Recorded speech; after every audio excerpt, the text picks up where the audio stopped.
coming. We'll get started with Coach here. When you have a question, raise your hand and I'll call on you.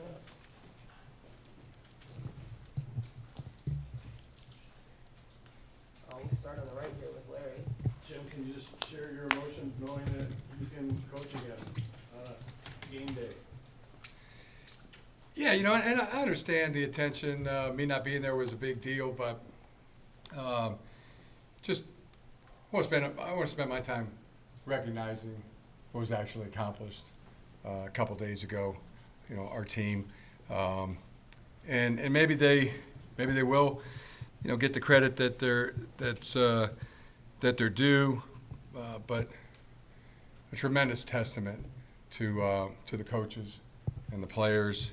Especially everyone coming together, and the great and glorious victory for Michigan.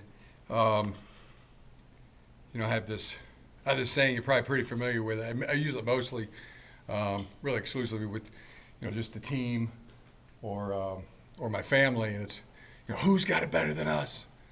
And the proper response is nobody. And something passed down from my dad, Jack Harbaugh. And it's more than just a cool saying. What I'm really saying when I'm talking to the team or the players is what I'm really stating to them is that there is no coach who could possibly have it better than to coach you. There's no dad that could possibly have it better when I'm talking to my kids. That's my love language. And when they say nobody back, what I'm hearing them say is, they love their team, they love their teammates, they love the direction of the program, and nobody could have it better than to be here. So that's my emotions. That's how I'm feeling. Once again, walking up the steps of Schembechler Hall today. And seeing that sign, those who stay will be champions, resonated today like it resonates every day. Our goal of being Big Ten East champions has been accomplished. Now we move to taking our shot at being Big Ten champions for the third straight year. And as I said, the coaches, the staff, especially Coach Sharon Moore, called a great game, coached the offensive line, and made the decisions as the head coach. And I'm not saying that I'm in a position of granting who a Michigan man is or who isn't, or who a Michigan legend is or is not the maker of those two lists, but I have nominated people before, and I nominate Sharon Moore as a Michigan legend. And I'll talk for a little bit more maybe, but I definitely want Sharon to come up and talk about the game and let him take a deep, long bow that he so rightly deserves. And our players too. There's so many. I go through this game and you talk about the guys. I mean, the defense. Such a tremendous game. The 3-and-out to start the game. The interception by Will Johnson limited their run game to their longest was 12 yards. It really made them drive the football the entire game. Didn't make anything easy, and then made the key plays when they needed to be made. Will Johnson, Rod Moore, also nominating them as Michigan legends. Mikey Sammers still already is. Another tremendous game by him. Chris Jenkins had a monster game of defeating blocks and monster performance. Junior Colson had 11 tackles, played with pain in the other hand. Just a gritty, gutty performance by Junior. Quentin Johnson, the clean play he made, the big hit. Saw somebody reference that back to 1997 hit. I thought that was really cool. And somebody really, when you talk about those who stay will be champions, I mean, not an instant starter here. Quentin came up and really made his name on the special teams and has been contributing valiantly this year. Amazing story. Mason Graham, one of the most popular players on our team, but again, another tremendous performance by Mason and KG and Derek Moore and Jalen Harrell. Offensive side of the ball was tremendous as well. The offense made the drives, made the plays, answered the scores, and made the big plays when we needed them. The fourth down calls were impeccable by Sharon. The dive pass that we threw on 4th and 1 to Colston, just tremendous. And J.J. McCarthy, once again, guardian of victory for our team, had a tremendous game, has had a tremendous season, tremendous career. Blake Corum, on his birthday, on my parents' 62nd wedding anniversary, got his 22nd touchdown of the season. Already a Michigan legend, as Dono is, and Kalel Mullins too. His blocking was tremendous in this game. All the receivers, Cornelius Johnson, his blocking, his catching, his leadership, already a Michigan legend. Roman Wilson, a Michigan legend, and also Tyler Morris had a heck of a good game too. All the tight ends, Colston Loveland, he's our version of Travis Kelce. He's that kind of superstar player. A.J. Barner had a big game. The wide delay screen was huge. Again, another timely call by Sharon. Max Bredesen, if he's not, I nominate him. Bo used to say the identity of the team is the fullback position on offense and the strong safety on defense. And there's no question that Max Bredesen gives us that identity from that position.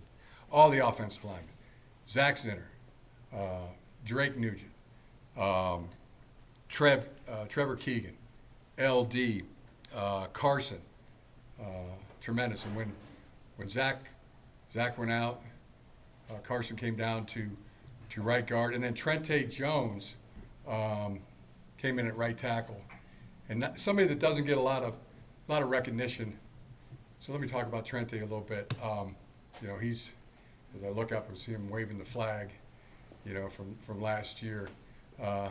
He's one of my favorite players. I love seeing number 53 out there. He's been an extra old lineman. He's been a selfless player, and went in at right tackle, played great. You hate to see that Zach is hurt, but what an opportunity now for Trente to show what he can do as that next man up. I'm so excited to watch him. Speaking of guys that have come back from injury, Braden McGregor, to see him have the kind of year that he's had this year has been phenomenal. Turning over to the special teams, James Turner making those 3 field goals. We had Jake Moody for the last so many years, Michigan legend, and James from Saline right here to come into the big house against 2 undefeated teams and he to make that difference. And also shout out to Wags and Tommy Doman, that battery of snapper, holder, and kicker, and the protection. But you can't get that kick off if you don't have the protection. Another guy who's come back from injury, Reese Atterbury, was in there on that protection. So, there's stickers going to all that were on that field goal unit, and all that were on the kickoff unit too. We were covering that last kick that pinned them inside the 20-yard line. Just been a tremendous. As I said, just who could possibly have it better? Who could possibly have it better than us? We're gonna go with a few questions here. We'll start with, on the left, Aaron. Jim, you just said that maybe your team will get the credit that it's due after that win. What do you think Saturday proved to the critics who said that maybe you guys are winning through nefarious means? Yeah, the credit they deserve for, sticking together, playing for each other, for being the kind of ball team that they are. I don't know if that's going to be fully known or if it's capable of being fully known outside of Schembeckler Hall here, but to us, when we look at that sign, the team, I think of this 23 team as the team. On the left, Andy. I know there's no preparing for what has happened in the last month or so, but what did you see from Sharon over the past years that led you to believe he'd be the type of person who could rise to the occasion the way he has? The relationships he has with the players, with the other coaches. It's one of the toughest and most important jobs of a coach, of a leader. Maybe the toughest part of the job. Having order and discipline while still having great relationships. It comes from trust. I trust him because he's about the most trustworthy guy, one of the most trustworthy guys I know. Like a brother, and he believes in the players. And he's somebody that has played the game, has had to do a job. You have to be brave, and players trust him. And I knew when it came into the situations, that he was the guy to empower, to make those calls when the chips are on the line, because I knew he would trust the guys. On the right here, Dennis. Jim, you talk about how important the depth was. You had guard and Yeah. corner. Seemed like linebacker. You had a lot of guys you're leaning on there. Yeah, sure have. Junior has been such a stalwart.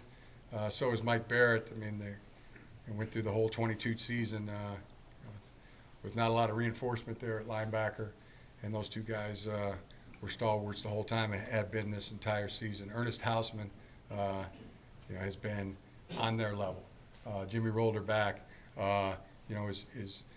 is close and getting to that level.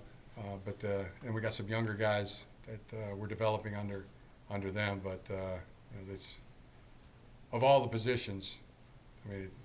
Fortunately, got reinforced this year. Those two guys, Junior Colson, Mike Barrett, have been stalwarts. All right, Bob. Jim, going back to the rivalry for just a second, a lot of tumult and vitriol leading up to this particular game.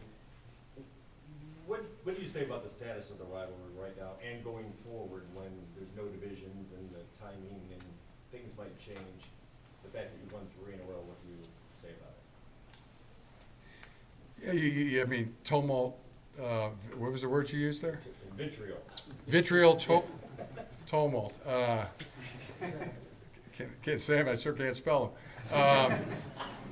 Yeah, I'm not telling you how to do your job, but you all know how to do that. But a lot of that seems very, very built up from outside of the two programs. I'm not going to go as far as to say contrived, but it is hyped up. Hyped up to ends of to no ends. And there's these are student athletes that are young kids, young adults that are playing this game, and all we ask them to do is go out there and play their very best. So to answer your question, I think that is very manufactured for the TV show that people want to watch and see, but it's not healthy. It's not healthy for the student athletes on either side when you're trying to put that much, somebody's practically, thinking that it's life or death. So, not telling you what to do or how to do it, but I would say it's not healthy Thanks for the young TV people. show, right? It makes for a good TV show, ultimately. The fact that it's all built up. So. And that in your mind is the most important thing? No. Just saying for the entertainment value. Yeah. All right, with that, I'm going to turn it over to who I nominate as a Michigan legend, the great Sharon Moore. Come on up here, Sharon.